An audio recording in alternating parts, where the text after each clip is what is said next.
हे भक्त प्रेमियों, आज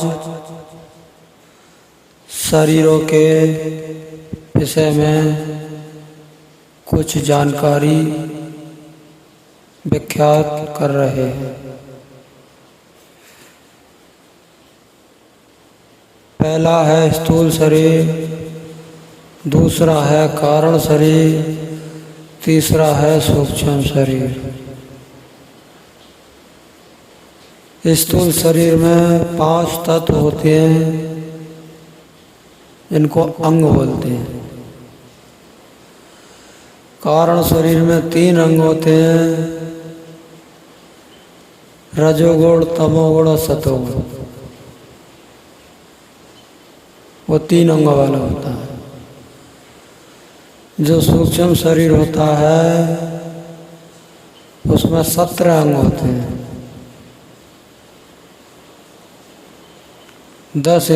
5 कर्म इंद्रियों की शक्तियाँ,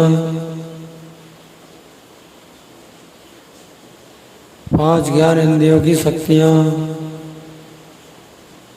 5 प्राण, अपान, उदान, व्यान, समान और प्राण, 1 मन और 1 बुद्धि। ये 17 अंगों से जो रचना होती है उसको सूक्ष्म शरीर कहा जाता है। सूक्ष्म शरीर के विषय में कई लोगों को ये भ्रम होता है कि सूक्ष्म कितने कहते किसे हैं। तो जो 17 अंगों की रचना होती है उसको सूक्ष्म शरीर बोलते हैं। उस सूक्ष्म शरीर का ही चौथापन होता है। उस सूक्ष्म शरीर की ही परावाणी होती है।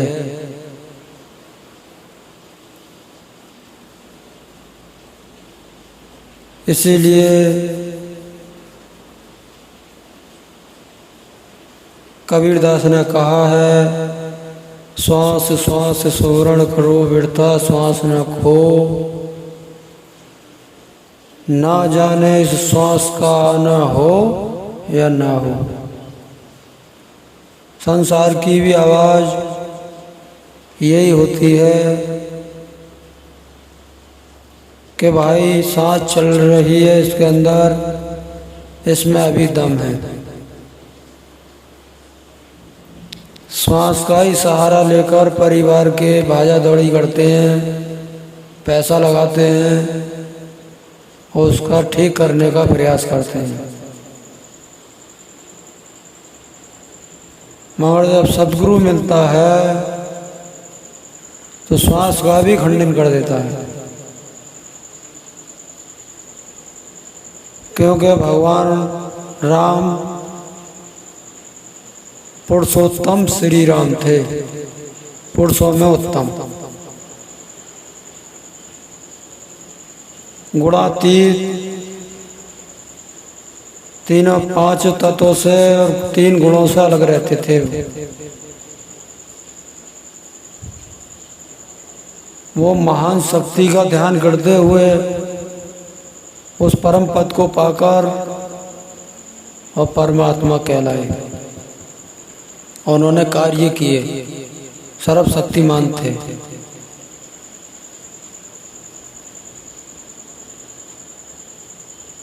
इसी प्रकार से कुछ लोग इस बात को भी कहते हैं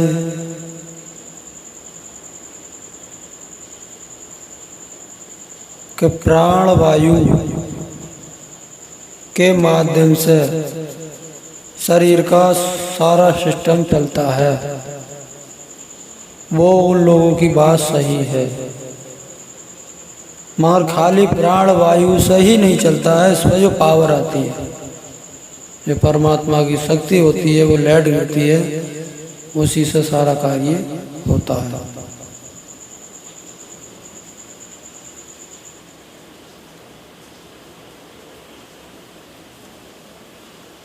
तो जिसको भजन बोलते हैं भजन का अर्थ है भा मानी होता है, जा मानी जन्म और ना मानी नहीं।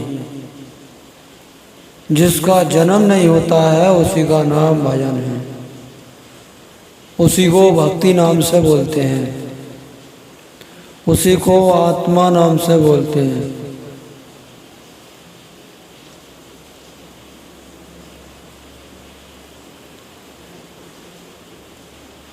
तो हमारा उद्देश्य यही बनता है कि हम संसार का भी कार्य करें तो परमात्मा को ना भूलें।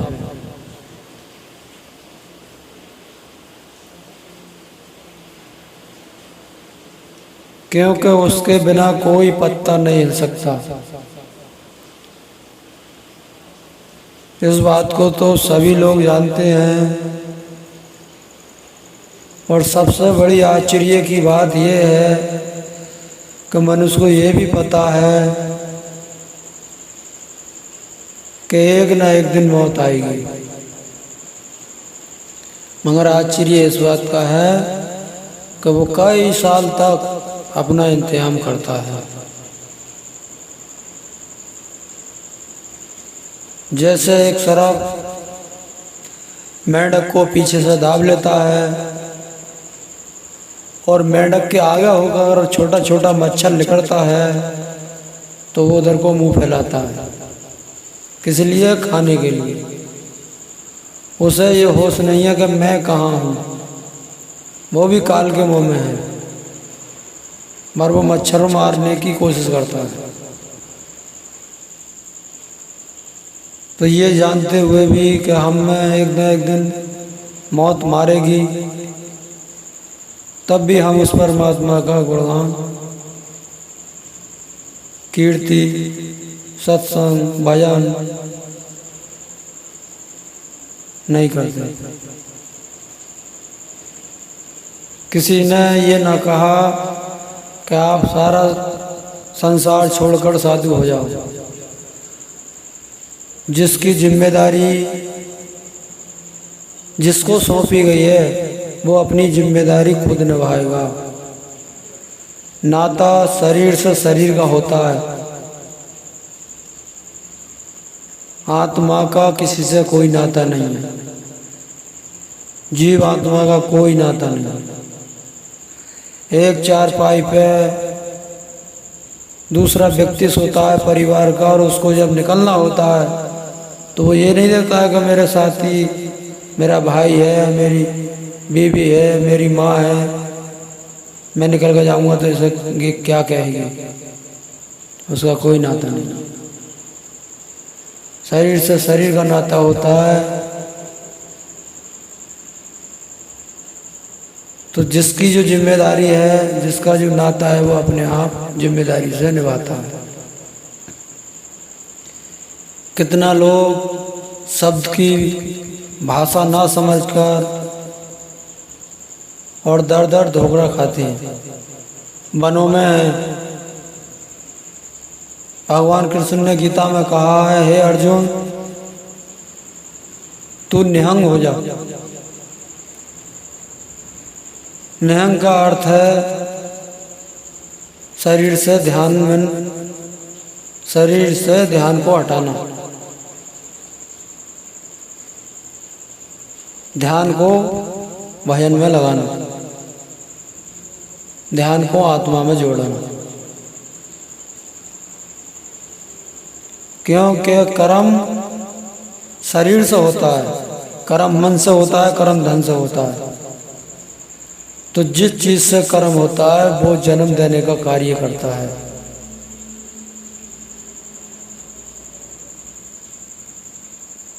जन्म देने के पीछे जो हाथ है वो कर्म का है।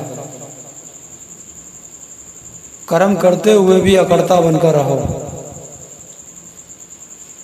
आसक्ति मत रखो।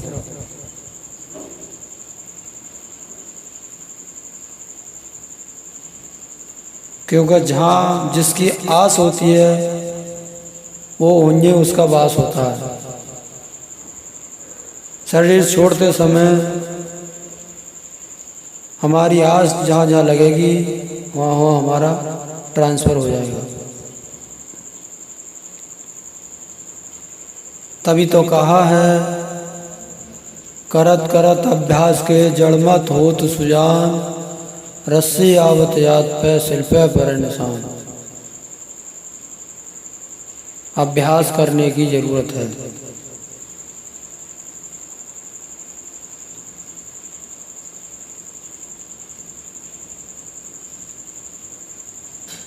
इसलिए जितना भी हो सके अभ्यास करें, ज्ञान की प्राप्ति करें।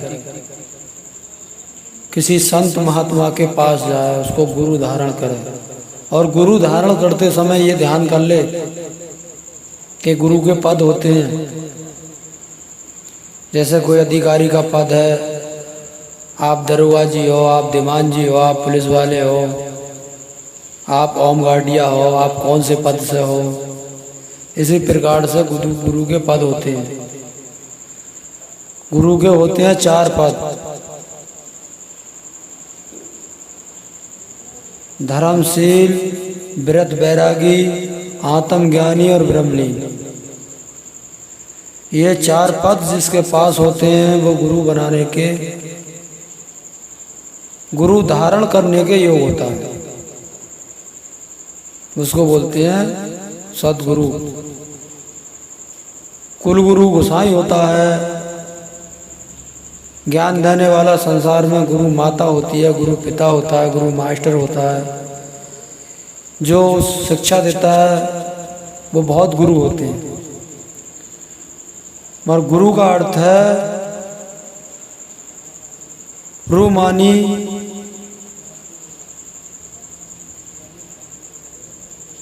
प्रकाश और गो मानी अंधकार, जो हमें अंधकार में से ले जाकर निकाल कर और प्रकाश की ओर ले जाता है, जो अज्ञान को हटा देता है और ज्ञान के प्रकाश में हमको भेज देता है, उसको सदगुरु बोलते हैं।